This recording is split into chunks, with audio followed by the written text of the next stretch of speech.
Salut à tous et bienvenue sur Otakujo. Ça fait un petit moment déjà que je n'ai pas pu sortir de vidéo. Entre mon travail et mes études, j'étais beaucoup trop pris pour ça, mais il est temps pour moi de reprendre enfin les activités de la chaîne en bonne et due forme. Ça veut dire que vous allez pouvoir retrouver les actualités otaku de la semaine chaque lundi, bien entendu, mais aussi que vous allez pouvoir découvrir de nouvelles rubriques qui sortiront au fil des semaines. J'ai profité de la nouvelle année pour donner un petit coup de propre à la rubrique L'actu Otaku et à la chaîne, histoire de repartir sur de bonnes bases. Si vous êtes déjà abonné à la chaîne, j'espère que ces changements vous plairont. Si vous découvrez Otakujo avec cette vidéo, sachez que le principe de la rubrique est simple. Chaque lundi, on se retrouve pour découvrir ensemble les infos qui ont marqué l'actualité Otaku de la semaine qui précède.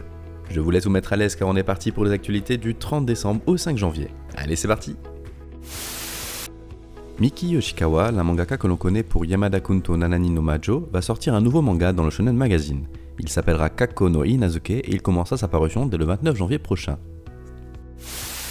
Birdman, le manga de Yellow Tanabe, va se terminer le 5 février prochain dans le Shonen Sunday. Le manga s'achèvera ainsi après 6 ans de publication et 16 tomes à son actif.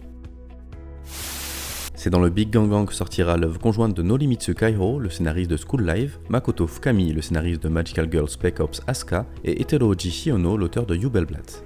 Ce dernier sera au dessin tandis que les deux premiers s'occuperont du scénario pour un début de publication le 24 janvier prochain.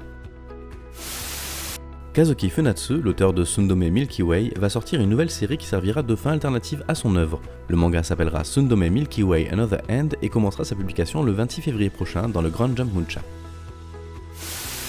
Alors qu'il a lancé sa nouvelle série Kyo Karamirai en octobre dernier, Akihito Yoshitomi va lancer une deuxième série cette fois-ci dans le Nemoki Plus. Elle sortira dès le 13 février prochain sous le nom Meikyu Biori. Yuki Shiwasu, la mangaka de Takane to Hana qui est publiée dans le magazine Hana to Yume, a annoncé que son œuvre venait d'entrer dans son dernier arc. Ayasho Oto, l'auteur de Momochi-Sanchi no Yakashi Ouji, a annoncé qu'elle allait sortir un nouveau manga au printemps prochain. Plus d'infos prochainement. Après le succès de son manga Betum, Junya Inoue a annoncé son retour au printemps prochain avec un nouveau manga. Il s'intitulera Kaiju Jietai et sera fait en collaboration avec Studio Isekuta. C'est dans le magazine Grand Jump Mucha que sera prépublié Dental Quest, le prochain manga conjoint de Chizuhashi au dessin et de Seki Atomu au scénario. L'œuvre commencera le 26 janvier prochain. Hiroumi Aoi, l'auteur de Shibuya Kingyo, va sortir un one-shot dans le magazine Shonen Sunday. Il s'intitulera Onigashima no Asuha et sortira le 8 janvier prochain. Dr. Stone, l'un des mangas du Shonen Jump, a dû être mis en pause à cause des problèmes de santé de son dessinateur Boichi. L'œuvre de Boichi et de Riichiro Inagaki reprendra le 20 janvier si l'état de santé de son auteur le permet. On reste dans le Shonen Jump avec l'annonce de 3 nouveaux mangas qui sortiront respectivement dans les 3 prochains numéros du magazine. Il y aura d'abord Undead Unluck de Yoshifumi Totsuka le 20 janvier, Mashle de Hajime Koumoto le 27 janvier, et enfin le 3 février sortira Majo no Moribito de Asahi Sakano. Death Note, le manga culte de Tsugumi Ohba et de Takeshi Obata, va faire son retour dans le Jump SQ avec un nouveau one-shot de 87 pages qui sortira le 4 février. Il se déroulera après les événements de l'œuvre originale. Yae Utsumi, l'auteur de Honega Kusarumade, va sortir un nouveau manga dans le Shonen Magazine. Il s'intitulera Nare no Hate no Bokura et sera publié dès le 15 janvier prochain. Publié dans le Young Ace depuis 2 ans, le manga Steins Gate Zero de Taka Himeno signera son dernier chapitre le 4 février prochain dans le magazine pour un total de 5 tomes. Alors que l'anime va commencer sa diffusion, Nanabu no Nijuni va avoir droit à une adaptation en manga qui débutera le 12 janvier sur le site Sunday Webrai. Il s'agira d'une histoire originale différente de l'anime. Alors que les studios Ghibli avaient annoncé leur prochain film Kimitachi wa Do Ikiruka il y a un petit moment déjà, les studios ont annoncé travailler sur un deuxième film en parallèle. On n'en sait pas plus pour le moment. Prévu pour ce printemps, l'anime Otome Game no Hametsu Flag Shikanai Akuyaku Reijo ni Tensei Shite Shimatta s'est trouvé la voix de son opening.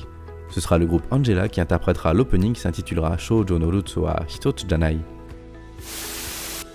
Mobile Suit Gundam Hathaway, qui sortira le 23 juillet prochain, a dévoilé son tout premier teaser dont vous pouvez trouver le lien dans la description. Prévu pour le 28 mars prochain, Spring Song, le troisième et dernier film de la trilogie Fate Stay Night Heaven's Feel, a publié un nouveau trailer dans lequel on peut découvrir un extrait de sa chanson thème Haru wa Yuku, interprétée par Aimee. Le premier des 2 films, Fate Grand Order Shinsei Entaku Ryoiki Kameroto Wandering Agaterame, a dévoilé un nouveau teaser et une date de sortie prévue pour l'été prochain. Sorti en 1969, l'anime Hakushan Daimao va avoir droit à une nouvelle adaptation par le studio Tatsunoko Production qui sortira au printemps prochain sur YTV.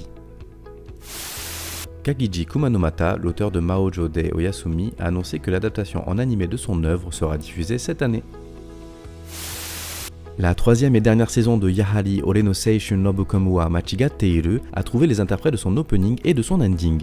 Ce sera une fois de plus Yanagi Nagi qui sera à l'opening et les seiyū Saori Hayami et Nao Toyama qui seront à l'ending. Le film d'animation Jousei to Tora to Sakanatachi, produit par les studios Bones et adapté du roman de Seiko Tanabe, a trouvé un créneau pour sa sortie. Ce sera l'été prochain dans les salles japonaises.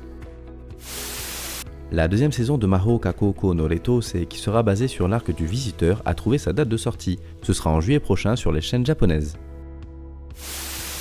Prévu pour le 10 janvier prochain, la sortie du tome 6 du light novel Fate Strange Fake aura eu droit à une bonne publicité, avec un teaser réalisé par les studios A1 Pictures et avec une bande-son signée Hiroyuki Sawano. Le lien est dans la description. Et voilà pour cette première vidéo de l'année. N'hésitez pas à me dire si le nouveau format vous plaît dans les commentaires, et n'hésitez pas non plus à liker la vidéo si elle vous a plu, ou encore à vous abonner si ce n'est pas déjà fait. Dans tous les cas, on se retrouve lundi prochain pour la suite de l'actualité, et peut-être même avant pour une nouvelle rubrique qui sait. Allez, salut!